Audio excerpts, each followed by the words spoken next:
Welcome back to the Lines College Football Podcast. I'm Brett Gibbons with TheLines.com, and as always, I'm joined by the one and only Kelley Ford. Kelley, welcome back. We're talking Saturday football. How are you doing today? I'm doing great, Brett. Anytime we're talking college football Saturdays, it's a good time, and we're moving our way through this season. There's lots to get to, so let's do it, man. Yeah, before we get into it, though, don't forget to follow The Lines on Twitter at TheLinesUS. I am at Road to CFB, and Kelley's work can be found at K-Ford Ratings. We'll be here every single week breaking down the college football slate, as well as individual weeknight games. If you're looking for the weeknight slate, that's posted on our YouTube. Dive back and go find it.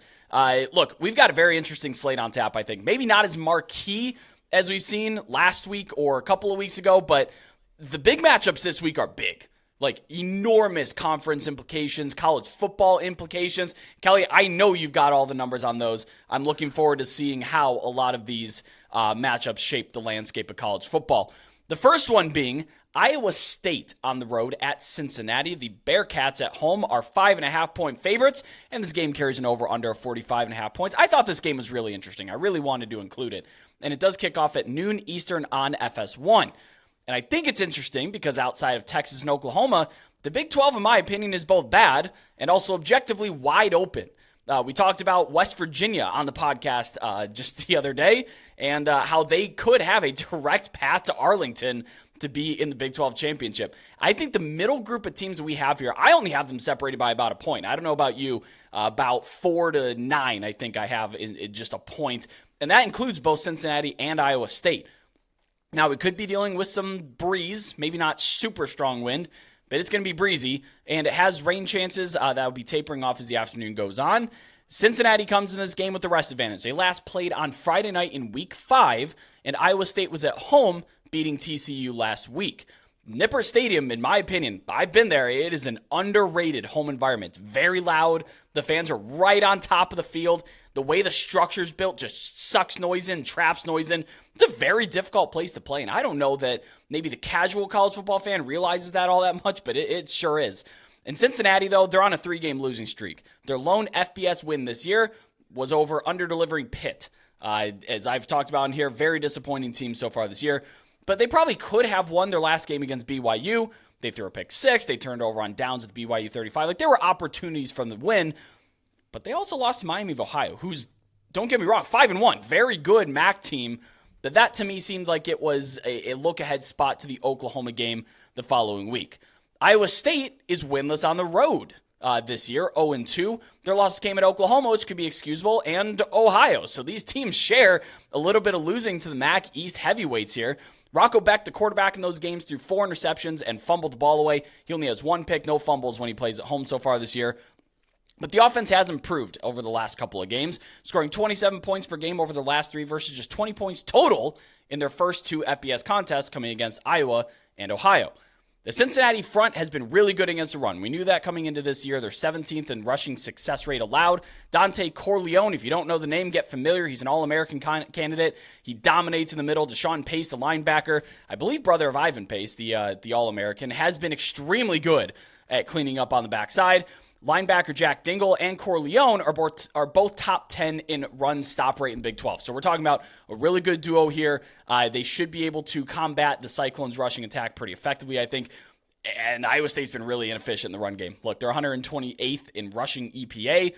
Their lead back, Cartavius Norton, he's only going for 3.5 a carry. He has no touchdowns on the year. And Becht is far from a world beater himself, but he is bottom 3 in pressure to sack rate. So you can get to him, but teams haven't been getting him down. Now, something has to break here because Cincinnati's front is very good at rushing the passer.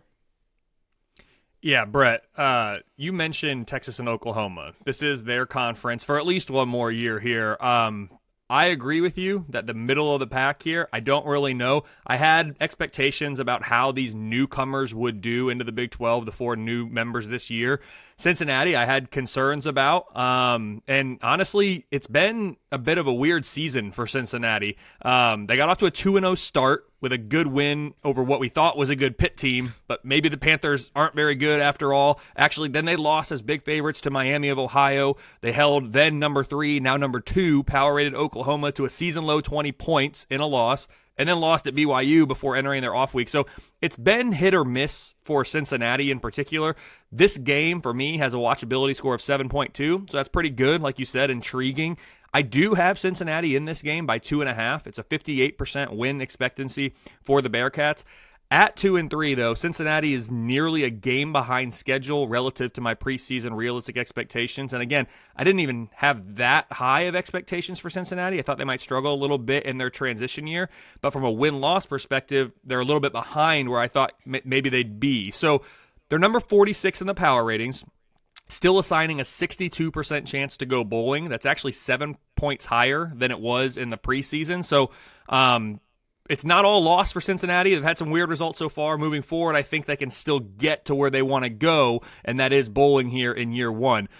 For Iowa State, the model's been pretty dialed in. The Cyclones are number 47 overall with the third best defense in the Big 12. That's number 22 nationally. The issue, though, like it is across the state in Iowa City, it's the offense. I don't know what it is about not being able to play offense in that state, but these two programs really struggle. The Cyclones have the Big 12's worst offense. It grades out at number 88 nationally. In the end, that plus this game being in Cincinnati, as you mentioned, plus Cincinnati being fresh coming out of their off week is what makes the difference for the model in this game. I mentioned it, Texas and Oklahoma, they're the clear favorites in the Big 12. Because of that, there's negligible conference championship game leverage in this one. Bottom line, I have Cincinnati minus 2.5. It's a 42% chance that Iowa State earns the road win and keeps the Bearcats winless in conference play. Yeah, the numbers that we have right now, mostly dead numbers, so if you're going to look to bet a side, I'd probably wait and see because you have a little bit of the luxury of patience. We're talking about a lower total conference game. I know it's on the road. I know they have a rest disadvantage. I probably lean Iowa State with the points. I wouldn't go as far as to say I believe that they win outright. I think Cincinnati wins a game. But I think I would have to take Iowa State with the points if I'm betting a side. But I think I have a bigger lean on the total. And this is a total that's been bet way down to the point where I actually think playing back the over is in play here, because I do believe that Iowa State's offense has improved over the last couple of games. I don't think what they showed in weeks 2 and 3 specifically, they played Northern Iowa in week 1, a good FCS team. But I think they're decent enough to where 45, especially if we get a 45 flat, that's pretty low.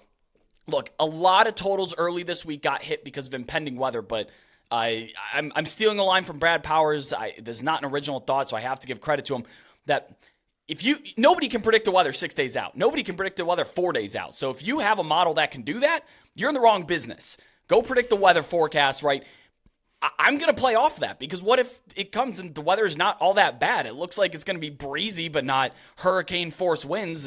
They're not anticipating complete washouts. Maybe just steady rain. I think I'm going to play back that over. I really do. If I get a 45, you can be sure that over that number will be on my card for this game. Moving forward, but involving the great state of Ohio, my home state. Number 3, Ohio State on the road as 19.5-point favorites at the Purdue Boilermakers. Your Purdue Boilermakers, your alma mater. This game carries an over-under of 49.5 points, and it kicks off at noon Eastern on Peacock. So I won't be watching the game, very sadly. I tried to sign up for a free trial, but they axed that in the fall. So is what it is. I guess I'll catch up on the highlights later. Look, it's expected to be windier in West Lafayette than it is in Cincinnati. But again, keep an eye on that. No one knows honestly till even the day of sometimes. And there is a potential for rain, of course, as this big front sweeps through the central and eastern U.S. Ohio State running back Trevion Henderson. He missed last week. He is expected back this week. And boy, did the Buckeyes miss him. They had some trouble running the football against Maryland. And Maryland has been pretty solid defending the rush this year, but in my estimation, it was kind of inexcusable, and that they really could have used the explosiveness of Trevion Henderson. If he doesn't go, Chip Trainum's the main guy. We saw a little bit of Mayan Williams as the game went on. That was later on. He removed somebody from the football field, somebody's cleats from the football field on an absolute man run. That was pretty funny to watch. But look, the issue I have with Kyle McCord right now is that he's staring down his pass rush and he's missing open guys. There's opportunities when he gets the football of guys finding space, maybe 10, 12, maybe even 8 yards past the line of scrimmage, but he's too busy looking at who's coming at him and looking at his line that he's missing these guys. That's something previous Ohio State quarterbacks have not done. If he's not chucking it up and downfield to Marvin Harrison Jr., there's not really much to get excited about on this offense. And who would have thought that we'd have been talking about this Ohio State offense? I think that's inexcusable for the amount of weapons that they have in the backfield out wide. Cade Stover is even one of the better pass-catching tight ends in the country. So the offensive line, I understand why he's looking at the rush, because the offensive line has been very good this year, particularly with tackles. The San Diego State transfer, Josh Simmons, he's been particularly terrible, I think. No confidence in the left tackle there. Defensively, Ohio State generates pressure with Jack Sawyer and JTT, but they're not finishing with sacks. They're getting to the quarterback and around the quarterback, but they're not bringing the quarterback down very often and causing a lot of havoc. On the other side, Devin Mockabee, explosive running back for Purdue. He's very effective when he plays and when they give him the ball, but he has at least one fumble in 4 of 6 games this season. He had 3 against Syracuse. Between him and Hudson Card, they had 7 combined fumbles in that game. Look, if Purdue turns the ball over, that's it. They're toast. That it's going to be an Ohio State runaway if they're not going to be able to take care of the football. Hudson Card, the experience has been something. He has 11 turnover-worthy plays and 10 drops from his receiving core, so perhaps it's a little bit of give and take with him, but he is the second most pressured quarterback in the Big Ten, and that's certainly not going to change on Saturday. He's also the second most blitzed quarterback in the Big Ten. He has 7 turnover-worthy throws when he's blitzed, which is the most nationally, and he's going up against Jim Knowles, a.k.a. Collegiate Dr. Heat, who loves to bring exotic blitzes and fronts. You can expect more of that on Saturday. I would hope Ohio State doesn't look ahead, given their not-so-distant history at Ross-Ade Stadium, but Penn State's on tap, so who knows? Yeah, Brett, I'm going to get to that in a second. I'm going back to what you said about Peacock. So I've had Peacock since really it came out. I'm a big Leicester City supporter from the English Premier League, or formerly the Premier League. The one good thing about Leicester being relegated, and I do mean the only good thing, was I was like, hey, at least I can cancel my Peacock subscription.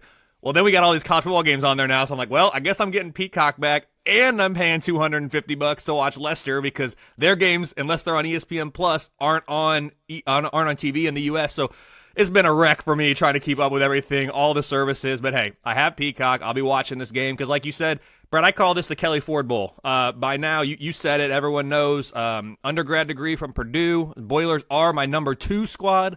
Ohio State has always been my number 1. It goes back to before I can even remember. People say, well, why didn't you go to Ohio State? Well, I wasn't going to play football or watch college football. I was going to get a degree, right? And so in-state, Purdue, engineering, it made sense. The average fan, Brett, you touched on this, might think it's worked out pretty well for me, being an Ohio State fan. You're no trouble with Purdue ever. The truth is, the Boilers have given the Buckeyes fits recently, especially in West Lafayette. Purdue's won 3 of the last 4 and 5 out of the last 8 against Ohio State in Ross-Ade. That includes 2011, Brett, when I was a freshman. I was pledging a fraternity. I was decked out in Ohio State gear in the Purdue student section. I wasn't going to let it change me. And then Purdue won the game. They rushed the field. I put my head down. I walked back to my dorm. Next time I went to the house was not a good experience for me. But hey, long term, I think we gained some respect. Short term, it was a brutal time to be Kelley Ford at Purdue. That's for sure. But basically what I'm saying, Brett, is what you said. The Buckeyes better not be looking ahead to Penn State next week. They'd be forgiven because of how big that game is. But you can't overlook the Boilermakers at Ross-Ade given the history here. Ohio State has one of the best resumes in the country. They're ranked number 3 in my most deserving metric. Only a 21% chance the average top 25 team would be 5-0 against that schedule. That's number 3 nationally. Ohio State's outscoring its opponents by 11.5 points per game, more than would be expected of the average top 25 team against their schedule. That's number 5 nationally. So Ohio State's done a great job to this point building a resume. I have Ohio State minus 23 in this game. It's a 95% win expectancy. For as good as Ohio State's resume is, Brett, from a ordinal rank perspective, the Buckeyes have been even better in the power rating side. They grade out number 1 overall for the 4th straight week. Ohio State boasts the number 6 defense and the number 10 offense, although it must be said, you touched on this, that's the lowest the offense has ranked all season after starting the year number 1. They quickly lost that standing to USC, but they've been dropping consistently in the weeks that have followed. For Purdue, A 2-4 record disappointing because my preseason realistic expectations projected closer to 3-3 at this point. The Boilers have fallen almost a 1.5 in the power ratings as both the number 68 offense and number 71 defense have fallen double-digit spots now since the preseason. Catching Ohio State and Michigan out of the East is brutal for Purdue. Their chances to go bowling are down from 39% in the preseason to just 16% currently. The West is a two-team race between Wisconsin and Iowa, and while a win for Ohio State doesn't improve their standing in the East, when you have a 95% win expectancy, winning's not really going to help you based on the projections.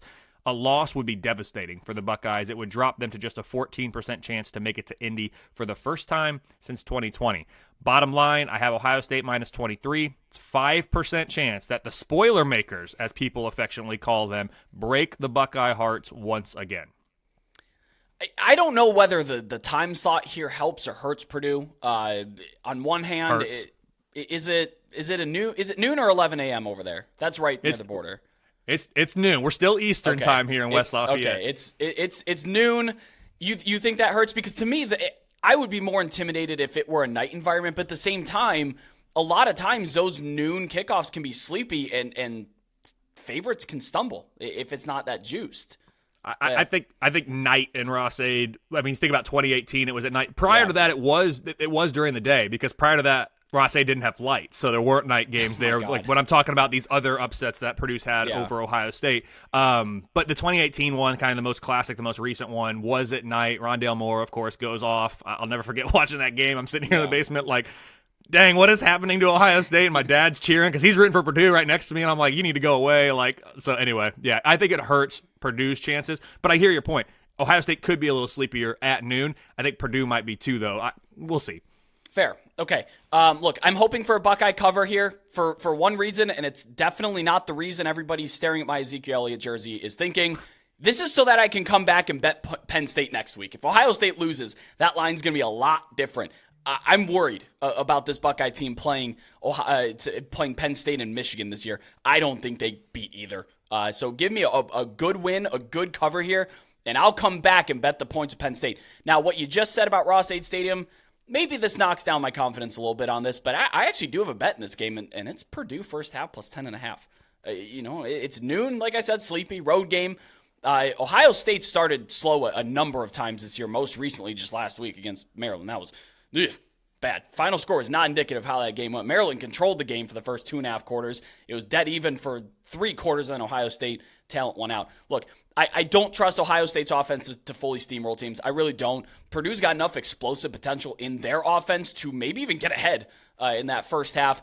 But this is I think they're going to eventually grind them down and win out with talent. I don't know that Ohio State's really in danger to lose this game. But the way that they've come out in games, the concerns that I have about their offense, even with Trey Henderson back, Purdue first half plus 10.5. That's the bet that I have on this game. Moving forward, we have BYU at TCU. This is indeed a conference game in the Big 12. TCU is now a 6-point home favorite, and this game has an over-under 52.5 points. It kicks off at 3:30 p.m. Eastern on the main ESPN channel. I'm glad it's on there because I think this game is going to be fascinating. Obviously, your Washington, Oregon's probably going to be getting the big screen, but keep an eye on this game. I think we're going to learn a lot about both teams. TCU, starting quarterback Chandler Morris is out, potentially for a long time. It doesn't sound like he's going to be out for the season, but that's not out of the cards. And in my estimation, I think there's a big drop-off to Josh Hoover, the backup. He's a big-arm kid, but he's not as mobile. He's not very big himself, and he's been a liability, man. Drops, snaps, interceptions, fumbles, like a high density of havoc plays he's caused in a very small amount of snaps played for TCU. Not great there. I'm not sure the market's really caught up to how bad this TCU team is, and that's indicative of the fact that they were minus 4.5 and now they're minus 6. I don't get it personally. They're poorly coached, particularly in short yard situations. The Kendall Bryles thing is not working out at all. They brought in somebody with baggage and he's not even delivering. That's concerning to me. Special teams, they've been missing field goals, even though they have an all Big 12 preseason kicker. Whoops on that one. I don't know what's going on there. Maybe it's mental. But look, I've also been hearing, I write for a TCU Sports Illustrated Fan Nation site on the side. It's one of my gigs that I do. The people there are very plugged in. The people there are saying that a lot of the players, they're not bought in. The coaching staff is starting to lose the locker room. They don't have a lot of confidence in this team. That's just what I'm hearing. Wow. I'm not going to say that that's absolutely for sure. We're not the beat for TCU, but there's people that go to practice every day, and that's who I'm talking to. 1 year after playing in the national championship game. That's kind of crazy. I don't know that's necessarily losing faith in Sonny Dykes more than it is in, hey, we brought in Bryles, who was at our arch rival, whose father was involved in heinous things, one of the biggest controversies in college football history, scandals in college football history, and now we bring him in and he's not getting the job done. I kind of get it. Either way, back to the football stuff. TCU is a big-time beat-themselves team. They've been favored in every game this year, but they're 3-3. They've lost as a double-digit favorite twice, and just recently about a touchdown favorite at Iowa State. BYU has not played since Friday night in Week 5, and that was at home. And TCU's just coming back, limping from the barn from at Ohio State last week. So big-time rest advantage in this game, even though BYU is on the road. And look, this is kind of fun. I actually didn't know this one. I learned this one recently. BYU and TCU had a pretty spirited rivalry when they were Mountain West Conference foes back in the mid-2000s before TCU left for the Big 12 and BYU went for independence. Longtime fans of TCU football, actually, look, they carry some animosity and fire for BYU. So I think this game's going to be a little bit more interesting than maybe most expect here. Not many teams are worse at rushing the football, though, than BYU. They're 132nd in rushing success rate this season. They're only going for 2.4 a carry. But this defense has taken a huge step forward. They were one of the worst units in the country last year. Big hat tip to Jay Hill. They brought him up from Weber State. He's done an absolutely tremendous job with this defense. What do your numbers say? Yeah, Brett, this one has a watchability score of 7.5, and with that comes a top 15 game of the week billing. 1 year after TCU was by far my number one biggest overachiever, the Horned Frogs are now my number 4 biggest underachiever relative to preseason realistic expectations. And it's not like I had wildly unrealistic expectations for this team. I projected 8-4. To me, that's reasonable for a team that probably wasn't talented enough to go 12-0 last year. They did. They deserved it. They should have been there. They knock off Michigan in the CFB. Great year. I'm not taking that away. From if you play that season, 100 times, 1,000 times, 10,000 times like we do in the analytics world, it probably doesn't end up 12-0 too often. But the one time we did it, it did. At 3-3 this year, TCU is already nearly 2 games behind my expectations, with the toughest part of their schedule still to come. That, for me, really begins next week, though. Yeah. And this one, I have TCU minus 7.5. It's a 71% win expectancy. TCU's power rating is down more than a field goal compared to the preseason. Their regular season win total is down from 7.9 to 5.5. That minus 2.4 is among the 10 largest decreases nationally from preseason projected win total to current. It's not been good for TCU this year, and that's sad because they're coming off such an amazing year last year, and we knew they weren't going to replicate that, but I was just expecting a better win-loss record to this point so far. They still have time. They can still turn it around. All of that said, the offense for TCU is still number 34. The defense is still number 44. Both of those unit ranks are better than BYU's corresponding unit ranks on the other side. So while BYU's units aren't projected to be quite as strong as their counterparts in this game, you mentioned it, Brett, the Cougars have the advantage of coming out of their off week. And while my numbers project BYU to be favored in only one remaining game, that's by 1.5 points at home against Iowa State in Week 11, with 4 wins already on the board, there's a 71% chance that this team goes bowling. Not bad for a team that my model thought might have a tough transition year into the Power 5 ranks from the independent status last year. Texas and Oklahoma are the clear favorites of the Big 12. I've talked about that before. Because of that, there's negligible conference championship game leverage in this one as well. Bottom line, TCU minus 7.5 is what my model has. 29% chance that BYU earns their first Big 12 road win in program history. And yeah, Brett, it would be pretty sweet, I guess, given the somewhat animosity that's still there from the old Mountain West Conference days for these two teams. Yeah, look, just a little peek behind the curtain. The way that I get my numbers, and I don't model-based bet. I just use it as a guideline. I aggregate power ratings. I aggregate yours. I aggregate FPI, SP, a whole bunch of ones that I wrap into a nice, neat package. And because of that, and they're proven models, I don't do much manual adjusting at all because I'm like, hey, these are proven models. Who am I to go against what your numbers are saying here? I manually adjusted TCU. I docked him 6 points. I really do. I really do think that the difference between Chandler Morris and Josh Hoover is significant. I don't see a lot of juice with this team. Very few times do I manually derate teams or improve teams.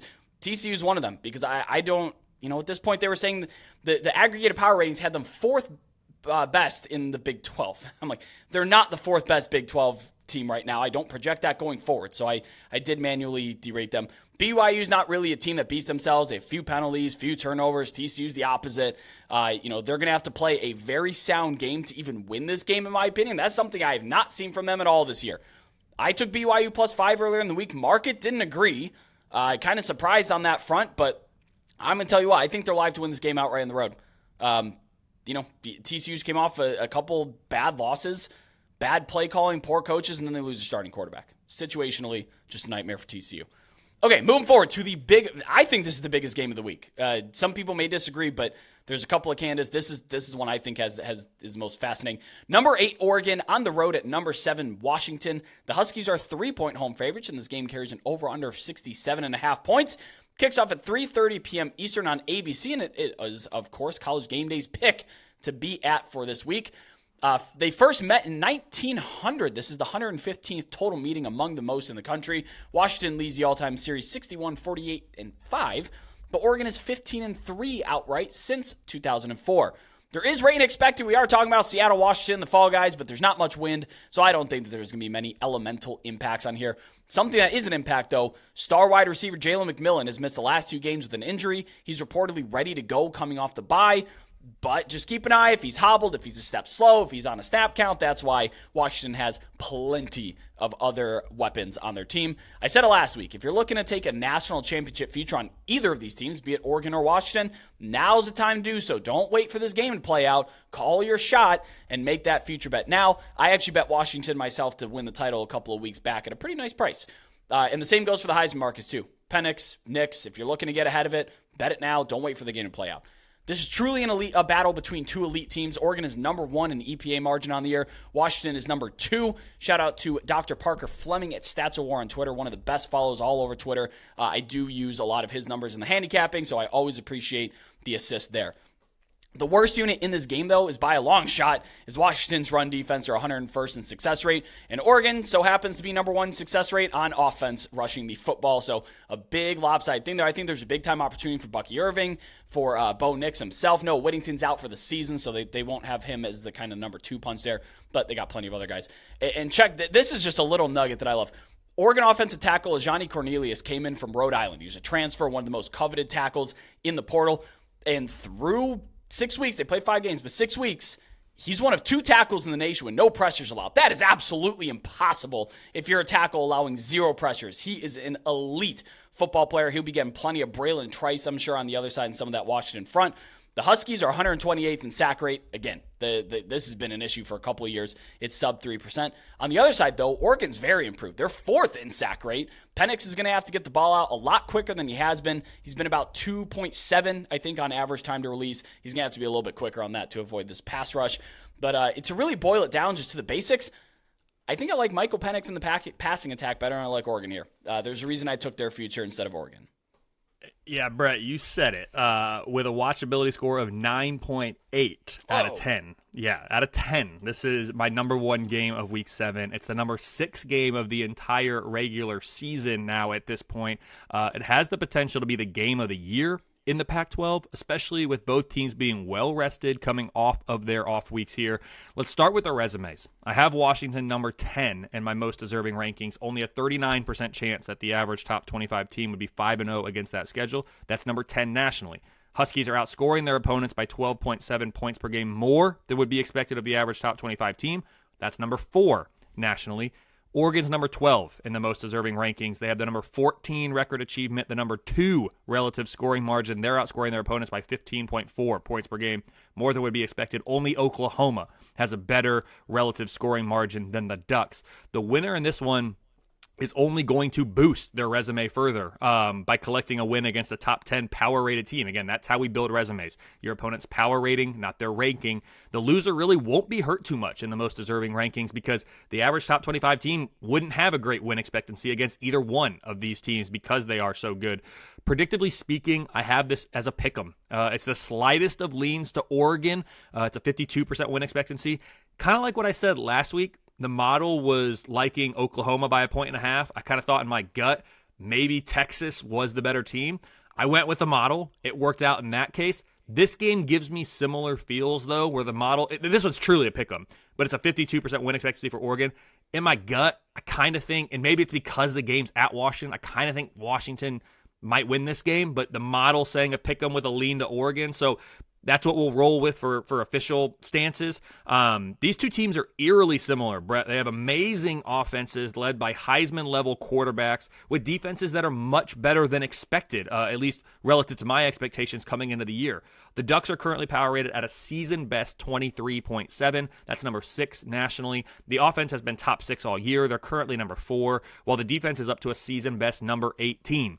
Washington's been in the top 10 of the power ratings for the past month. They're currently number 9. The offense remains number 2 for the 3rd consecutive week behind only conference foe USC, while the defense has been in the mid-20s for 5 weeks in a row. Now, we talked about it. This game is in Seattle. This is one of my favorite venues in all of college football. I absolutely love when that siren is blasting on 3rd down, 4th down. Like, I get chills, like, thinking about it and listening to it, and I'm not a Washington fan. I'm not a Washington hater. I'm neutral when it comes to Washington, but I love when they get that siren going. Something about being up in the Pacific Northwest, I don't know. It's a huge advantage for the Dogs, and it very well could come down to the home field or which offense has the ball last. Like, that's what this game could ultimately be with how good these offenses are. The winner of this game will be in the pole position, of course, to make the conference championship game.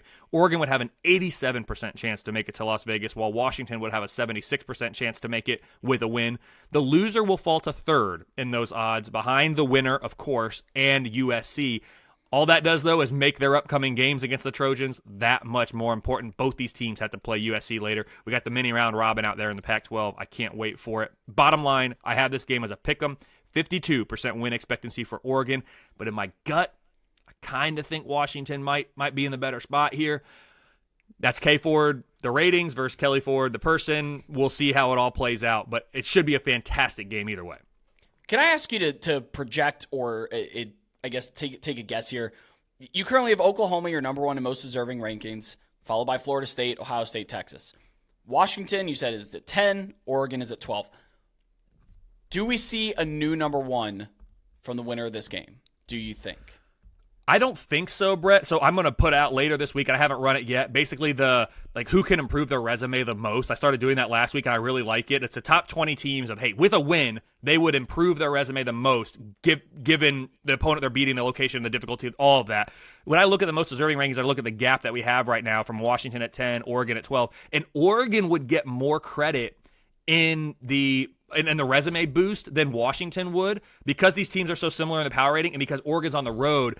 Oregon has the average top 25 team would have a lower win expectancy in Oregon's shoes at Washington than in Washington's shoes playing at home to Oregon. So that's kind of, some people can't understand that, and I get it. It's a little bit tricky, but the two teams going into the game, they don't have an equal opportunity to build their resume. Ohio State and Purdue, a game we talked about earlier, Purdue's going to get much more credit for beating Ohio State, even at home, than Ohio State would get for beating Purdue on the road because of where those teams are power rated. To answer your question, I haven't run it yet. I don't believe Washington or Oregon could make the jump all the way up to number 1. Oklahoma and Florida State have done a really good job building resumes to this point at number 1 and 2. But the winner here absolutely jumps up into the top 5.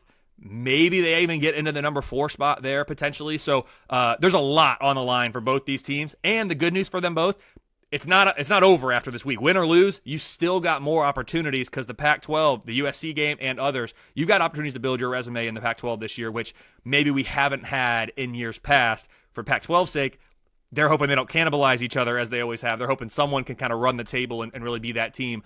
This week is the first domino for that. Yeah, I think Washington wins this game, again, at home. One of the better environments in college football. That's a big step up. This isn't like last week where Red River's in a familiar neutral siter. This one's at Washington, so I think I'm going to take them to win the game. Just looking at like proper betting mechanics, though, +3 is the correct side if you're looking for Oregon, and -2.5 is the correct side for Washington if you're looking to bet the Huskies there. So just opportunity. Whatever you're looking to bet here, I would say it's all opportunity-based.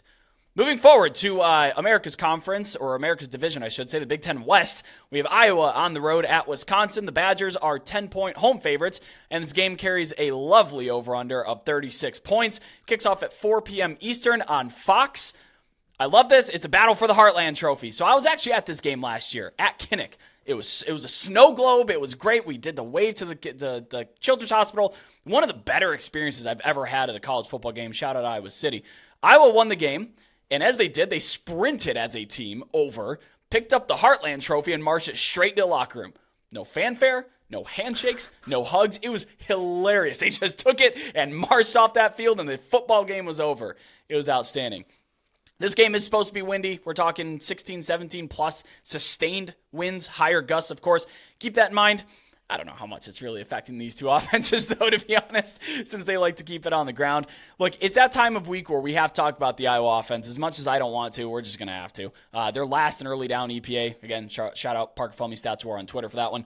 They're the third worst in late down success rate. Shocker. They're just bad all the way around. Deacon Hill is now the quarterback for Cade McNamara, but this is the same offense. They didn't make any adjustments at all, despite having a new quarterback with a different skill set. Brian Ferentz, nice job. Deacon Hill's a 4-star out of high school. He was actually originally a Wisconsin Badger, believe it or not. He's a Wisconsin transfer. So keep that in mind. Maybe just a little bit of extra motivation for him there. But I don't know how much he can do because 25% of his passes to wide receivers have been dropped. That is the most nationally among quarterbacks with at least 50 passing attempts.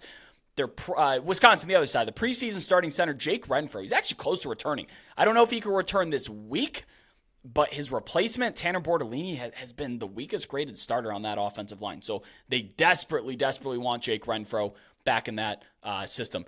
And speaking of systems, the Phil Longo system, it's been still taking a minute to get going. I know fans are excited about the Badgers wide receiver core coming in. I haven't been that impressed with them. I don't think they've done a whole lot. But they are third in rushing success rate, which is not surprising. They're facing lighter boxes, and they have Braylon Allen, one of the better running backs in the country. And Iowa's actually given up yards on the ground. You usually think of them as being absolutely nails against a ground game, but right now they're absolutely nails against a pass game, and Wisconsin excels in the run game. You look at the past couple of games, Devin Mockabee from Purdue, Nathan Carter of Michigan State, they both found success in the last two games. So I don't know that's impossible to be rushing on this team here. I think that's the way Wisconsin goes.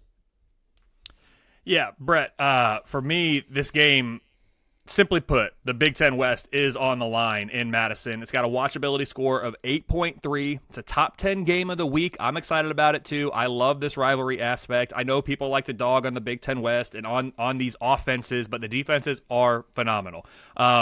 Iowa has the better resume of these two teams, but my numbers have Wisconsin minus 7.5 in this one. It's a 70% win expectancy. With all the turnover that Wisconsin had on the roster and the coaching staff, I was concerned about the model's ability this past summer to accurately project the Badgers, but after 6 weeks, it turns out my concerns really weren't founded in anything. Wisconsin's overall power rating rank of number 23, their offensive rank of number 44, and their defensive rank of number 14 are all within 4 spots of where we started in August. The Badgers boast the best offense in the division, the second best defense. Plus, this game is at home, as you mentioned. So for Iowa, how many times can we say the same thing? A phenomenal defense with a horrible offense. They're currently ranked number 2. This defense hasn't been lower than number 3 nationally all year. The offense, on the other hand, they entered the year number 86. They rose to 83 going into the game at Penn State. Of course, they got shut out in that one. They've now fallen to a season low, number 122. Brett, it's a bottom 12 FBS level offense. It's such a shame for this Iowa team, for their fans, for everybody involved that the offense has been so dreadful for so long. Even still, though, Brett, the Hawkeyes have a chance to make it to Indianapolis. My numbers favor them in each of their remaining games after this week, but they really need to get this win so that they're not behind in the tiebreaker to Wisconsin. The winner of this game will be the favorite to win the West. If it's Wisconsin, the race is close to over. The Badgers would have an 81% chance compared to just an 18% chance to Iowa if they lose this one and then are behind on the tiebreaker. For Iowa, if they win, they become the favorite at 55%, but Wisconsin, with that loss, they wouldn't be out of it. There'd be a 44% chance that they recover and win the division. Bottom line, I have Wisconsin minus 7.5. It's a 30% win expectancy for Iowa. It's going to be tough for them to come out of Madison with that upset victory. System play, I bet under the total. I learned my lesson against Penn State. I took under 36.5. Time recording, I see 136.5 floating around there. 36 you could take. I don't care that it's been bet down. Under is my play here.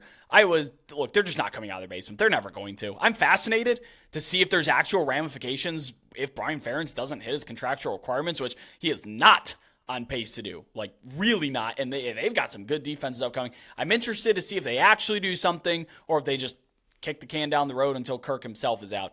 I think the combination of expected wind and rain, which could change, but they're expecting it, complete and utter ineptitude on Iowa's offense, and 2 decent defenses, I'm pretty confident about that. I like it. Under 36.5 is my play for this one.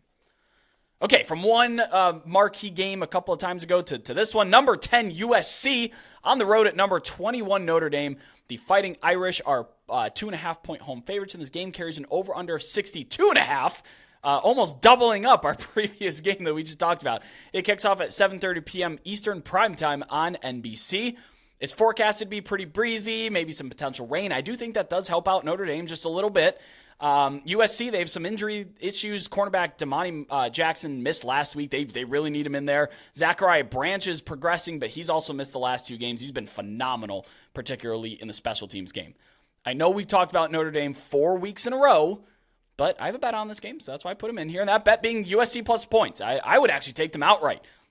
My biggest question here is what kind of gas does Notre Dame have left in the tank? And honestly, Jack Swarbrick, what were we doing with this schedule? London game, then Ohio State, at Duke, at Louisville, USC, they're all in a row. There's no bye there. And you could see it when they played Louisville. This team was gassed, absolutely gassed. Louisville's defensive front controlled the line of scrimmage that entire game. And I don't think that's because they don't have the talent or ability. They're a very good offensive line. Joe Alt's probably top 10 NFL draft pick and All-American. It's just because they're out of gas. They don't have any legs. They're tired. I get it. I'd be tired too. Everyone would be. I worry about that against USC's front. I know it's not great, but they've got athletes up there. Barry Alexander, how are you going to handle that? And if we're looking at Brian Fremeau's numbers, each of the last 5 national champions had a +2 net point per drive at year's end. He tweeted that out. If you want a better clarification of that, that's through there. Through 6 weeks, 8 teams have that, and USC's still in the group, guys. I know we tried to throw them out last couple of times when they're not soundly dominating their lesser opponents, but I think that's because they're just not taking them seriously. It looks like they're playing backyard football. Caleb Boone's like, watch this next TikTok highlight I can do, and it works most of the time when he gets out of the pocket. His arm talent is ridiculous.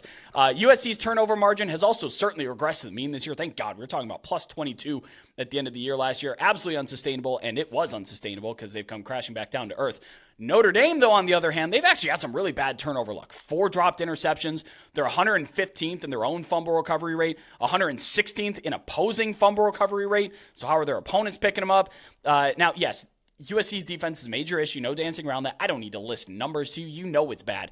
That does open the door for big plays from Audric Estime, Mitchell Evans, Sam Hartman, but can they keep up that pace? They're 93rd in seconds per play this year. And again, how much gas is in the tank? Is the light on? I don't know. Yeah, Brett, what a difference a week makes. Less than 7 days ago, Notre Dame, USC, both AP top 10 teams on a collision course in South Bend. Then the Irish get run off the field in the second half at Louisville. USC needs 3 overtimes to beat a middling Arizona team in the Coliseum. Despite the poor performances a week ago, these teams are still ranked in my most deserving metric. USC's number 15, Notre Dame's number 22.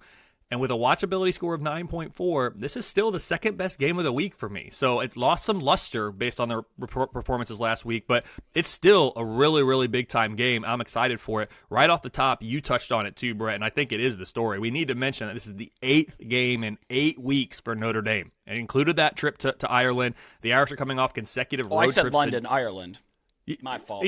Either way, Dublin, London, it doesn't matter. They were over the pond, across the pond. They're playing in Europe. That's a tough way to start the year, and you haven't had a bye, as you said. 8 games in 8 weeks. 2 most recent, you were on the road in both of them. You were down at Duke and Louisville. I know Louisville's not far, but still, you're away from home. It's just a brutal schedule to this point.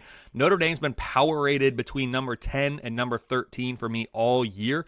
Currently at number 13, the Irish have fallen to number 17 offense and number 12 defense. My numbers favor the Irish in every remaining regular season game, though, and it's a 23% chance that Notre Dame finishes the regular season at 10-2. With their CFP hopes all but gone at this point, what better way to pull themselves back up, Brett, than by dealing a huge blow to the playoff chances of one of your chief rivals? For those that have seen Breaking Bad, there's a gif of Jesse just like screaming kind of up into the air, really at no one in particular. He can't keep getting away with it, talking about Walter White. This is exactly how I've felt when I've watched USC almost every single week for the past 2 years. Like, from the turnover luck in 22, you mentioned that's corrected itself, to the close calls already this year against subpar competition. You say, hey, they're not interested. I get it. This defense cannot keep getting away with it, Brett. Like during the Iowa-Wisconsin preview, I asked how many times can we say the same thing about Iowa? Same thing with USC, but just pull a 180 on the sides of the ball here. The Trojan offense is amazing. The defense is not. Offense has been number 1 for me since week 2. They topped out at number 4 overall in the power ratings going into week 4, but the Trojans have now fallen to a season low number 14. That's because this defense. I have this defense ranked number 63 in my unit power ratings. At some point, it's going to cost the Trojans. It very well might be this weekend in South Bend. Bottom line, I have Notre Dame minus 2.5. It's a 43% chance that USC moves to 7-0 on the year. I think what I'm looking for is, can Notre Dame get to Caleb Williams and limit the amount of highlight reel throws he makes? He's been an absolute killer outside the pocket, improvising, looks like Patrick Mahomes. Look, he's only been sacked twice. Last season, Notre Dame only sacked him twice. Can they get to him a little bit more this year? To be honest, I'm taking USC in this one. I think they win the game outright. I just don't see the legs with Notre Dame here.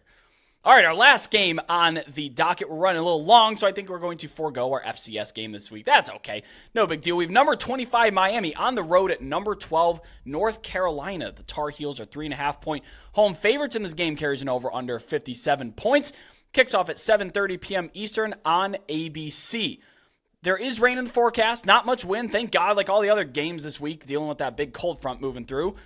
There's also been 9 outright upsets in this game since 2004. Not a lot of huge point spreads, but the underdog has had a lot of success outright in this.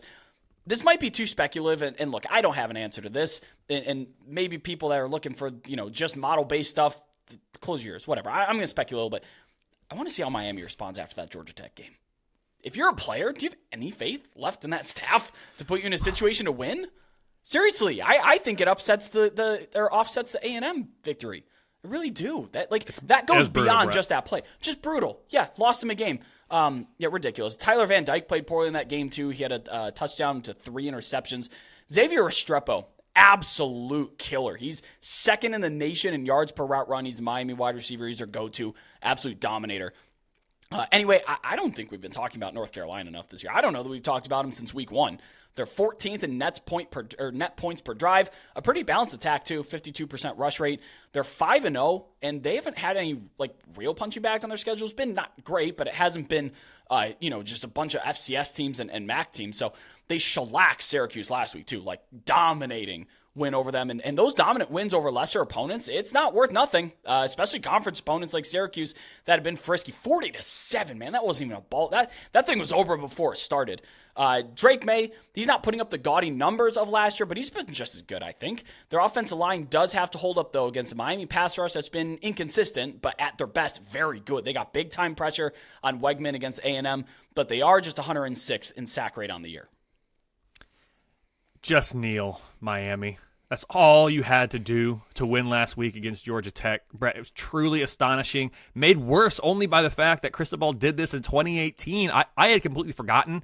Game at Stanford, when he was at Oregon, I genuinely do not understand what the thinking is there. I mean, this is like NCAA Football 14 101. You just kneel, and it's over. You win. To answer the question, Brett, that you asked, it has to be so hard to come back from that and refocus as a player, as a coach, as a fan. I mean, gosh, dude, undefeated season, just gone because you didn't kneel. Like that. That's just a lot to handle. Refocus, though. They have to do it because this game at North Carolina, it might be Miami's toughest to date. And they're talking about a game they've already played, A&M. This could be a harder game for them. With a watchability score of 9.1, it's my number 4 game of the week. At 5-0, the Tar Heels are number 7 in my most deserving rankings, number 9 on my overachievers list, and squarely in the mix still for a spot in the CFP. Florida State, obviously the favorite out of the ACC for that, but North Carolina's still right there. I have UNC minus 5.5 in this one. It's a 65% win expectancy. Power rated number 17 with the number 11 offense and number 41 defense. This could be the best team we've seen in Chapel Hill since about 2015 by my historical numbers. With Drake May at quarterback, this is the best offense in the ACC. But at number 13 nationally, Miami has the second best defense in the conference. So the defense for Miami is still really, really good. Despite last week's gaffe, Miami has has been upgraded nearly 5.5 points in the power rating since the preseason, and they're still a top 20 team from a predictive standpoint. You're saying throw the model out. I get it. Yeah, I'm tempted to too. Well, don't throw it out completely. No. But you mean for the purposes of this game, like, sure. Yes. How do you adjust the model for the psyche of what happened? You can't. You don't. From a purely model standpoint, this is still a good team, but they have some baggage this week that we don't normally see. People have to understand that, and I think they do. With games upcoming against Clemson, Florida State, Louisville, it feels like a game that Miami really needs to win if they want to keep any hope of making it to Charlotte. They only have one conference loss, but it's just such a killer. They're 0-1 in conference play now. With the win, North Carolina's chances to make the ACC championship game improve to 56%, while a loss drops them to just 25%. Bottom line, I have North Carolina minus 5.5. It's a 35% win expectancy for Miami, and then they get off the mark here in conference play with their first win of the year.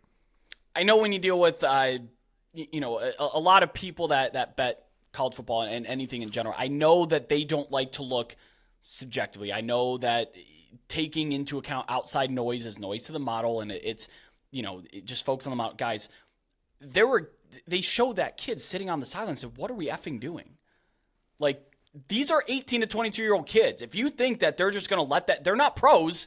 If you think they're just going to let that go and move forward in this week without it on their mind, you're wrong. I'm not saying that that's enough for them to get blown out by North Carolina. I'm not saying that that's a reason to even lay the points with North Carolina, but boy, I'd have a hard time believing that they're going to be the Miami Hurricanes we saw against Texas A&M. I just don't.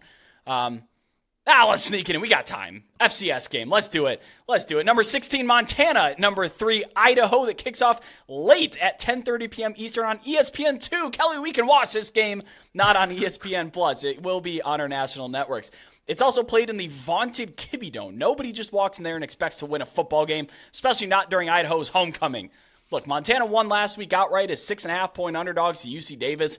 They're starting to be a fade team for me, though. I don't know if they're really that good. Idaho's just been dominating competition.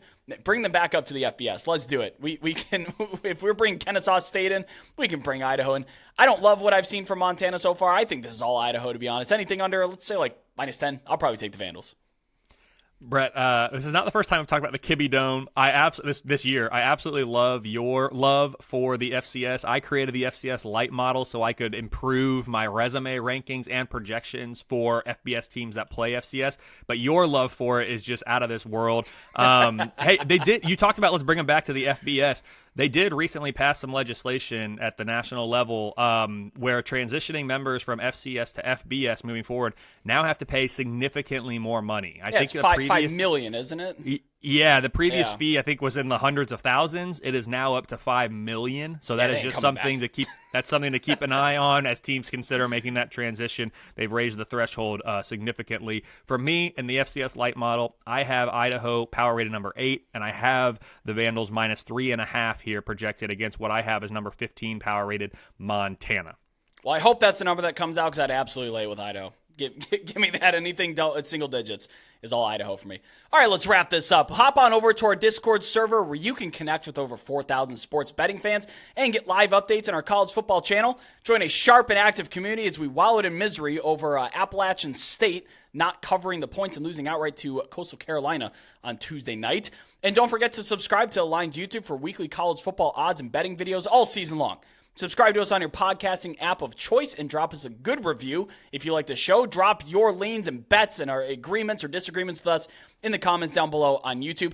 Kelly, before I actually close up shop, please let everybody know where they can find your work. You can find me on X at KFord Ratings. You can find the website kfordratings.com, and you can find me over at thelines.com writing a couple articles per week. Really enjoy being part of the team with you, Brett, over at thelines.com. Well, we love having you. It's been some great stuff, especially the watchability ratings. I love looking at those every single week. But thank you so much, as always, for watching. I'm Brett Gibbons. That is Kelley Ford. We'll see you all next time.